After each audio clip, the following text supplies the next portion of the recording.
Let's imagine if we were all sat down here in a couple of weeks' time, and we find out that Harry hadn't met his father. What kind of message do you think that sends out to both, to the British public and to Harry and to the King, if he was over here for 4 or 5 days and they didn't meet? But the rift is still on. I mean, there is no sign of the rift, ending. And I still maintain you still need to have. For an end to the rift, you still need to have the input of William and Meghan. Okay. For me, there's no question about that. I think for the end to the rift as a whole. Sure. But I think that maybe is a bit unrealistic, and I think the William and Harry reconciling is much, much more unlikely. And I think it can be the case that Charles meets with his son without it having to mean anything for William and Harry's relationship.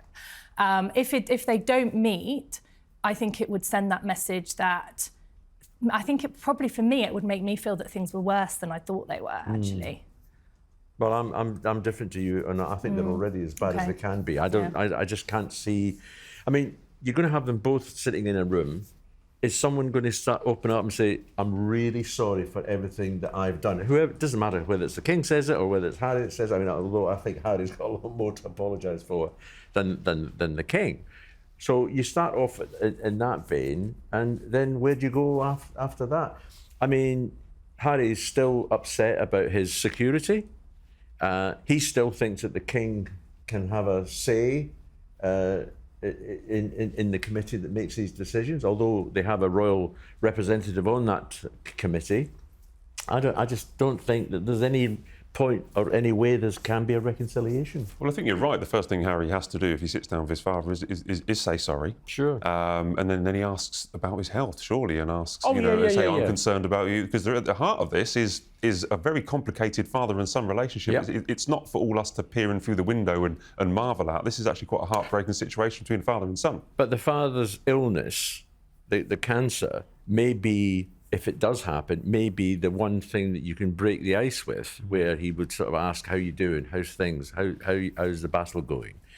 But you've still got to get down to the nitty-gritty of everything that's been said, the allegations of racism. I kind of feel that they can meet without having to have everything out. And I think that what Harry said in May made me feel that is now where he sees it as being, where previously he was sort of suggesting that he wanted to have all these conversations if they were going to have a relationship, whereas now I feel like there is, and that is families, there's often a lot of stuff that does go unsaid, and I think you can have a meeting and you can see each other and speak about some things without having to go over everything. I think that's possible. If I accept that, I don't entirely, but if I accept that, you've still got to do with the fact that the King's going to say, how are the grandchildren? How's Meghan? Am I ever going to see them again? I mean, that is still, a thorny subject. You cannot have a reconciliation with just Harry alone. He's got a family in America, and that family, that part of that family, or the Meghan part of that family, has made it clear of her points that she has against the royal family and Britain. Her relationship with Britain is destroyed. It's a strong argument, Charles. It's something that I've not really. I thought it's easier when it's just Harry, but it's a strong argument because there are many moving parts and people involved in this. I just think they can have this initial meeting. They can have this first step. But whether or not they will, I mean, how long is Harry here for? We don't know. And his only thing that he is doing that we know of, the only thing he's doing publicly is obviously the Wild Child Awards on Monday. So I think it's going to be just. But didn't I read somewhere that he was possibly going to pay homage at St George's Chapel? Well, it's possible. He's done it in the past because it's the same. The meeting is the Wild Child is the same day as the anniversary of her death. He has been there in the past, and if it is, that would be a deeply private, personal thing for Harry. And it's right that he should do it in any case. Yeah. But whether he does or not, it's just a thought. But if Harry, as you've pointed out, there seemed to be a change earlier this year, where he was indicating unconditional kind of reconciliation, meeting with my father. If that offer of friendship was turned down by the King and he said, no, it's not that I'm busy or that I'm having my cancer treatment on such day, I don't want to see you. Do you think personal opinion could maybe turn against the king, or do you think he would appear petty, or would you think it's a wise decision? One thing I would say, sorry. Yeah, no, you go on. One thing I would say to you is that if there was a hint of a meeting, who do you think the king's going to be speaking to first of all? William. There's no question about that. He will be speaking to William because he's got, on the one hand, he's got one son who is estranged, and he's got another son who not only is he the heir to the throne, but they're very close in any case. So he's going to be taking some advice from William, whose decision is, in my view, is going to be slightly clouded by the fact that he and his brother, it appears, do not like each other.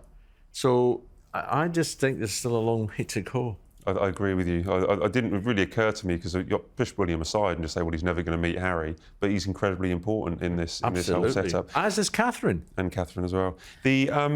Now we're always talking about facts, opinion and speculation, which is, what we do. But we have asked our very intelligent viewers and readers of the Sun newspaper what they think about it, because that can help us, come to a conclusion. So we've asked, should the king meet Harry next week? The poll says yes, they should meet, only 8%. Depends, Harry needs to make more effort first, 19%, but a whopping 73%. So that's, 3/4 of people that have answered. I was surprised by that, I'll be honest. They I was say no. surprised by that, yeah. It's hard to know how representative that is of everyone in the country, but it is an interesting representation of the readers. And I think it reflects actually a lot of the polling that we see about the royal family at the moment, where the polling shows that William, Kate, King, their popularity is, high, but particularly in William and Kate's case. The King's hasn't really changed at all in 10 years or so. They're not affected in the public's eyes by this, and it's Harry and Meghan who have been affected, and it's them who are polling really low. In Harry's case, a complete turnaround from where he was at as one of the most, if not the most popular royals. And so that is what we see. That is what we see in the polling, and I do find it interesting because I suppose, anecdotally, I would say the conversations that are being had, you feel like maybe it is different. There is this conversation of, I feel, a mood towards maybe wanting some kind of reconciliation, but it's not necessarily showing up in these polls. Or this is just me arguing this, or is it that Harry needs a reconciliation to boost these polling figures?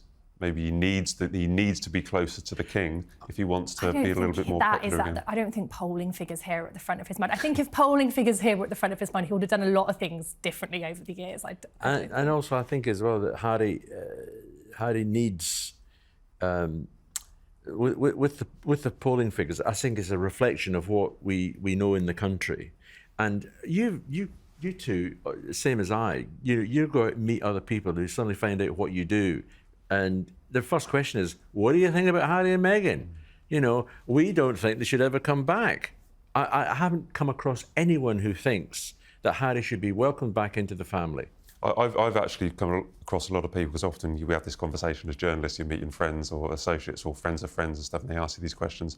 I've found a lot of people have changed their opinion about Harry, whereas 5 years ago they were like, I think people have been a bit harsh towards Harry, and now they're just saying, I'm kind of sick and tired of him. I think it's got worse over the last 5 years.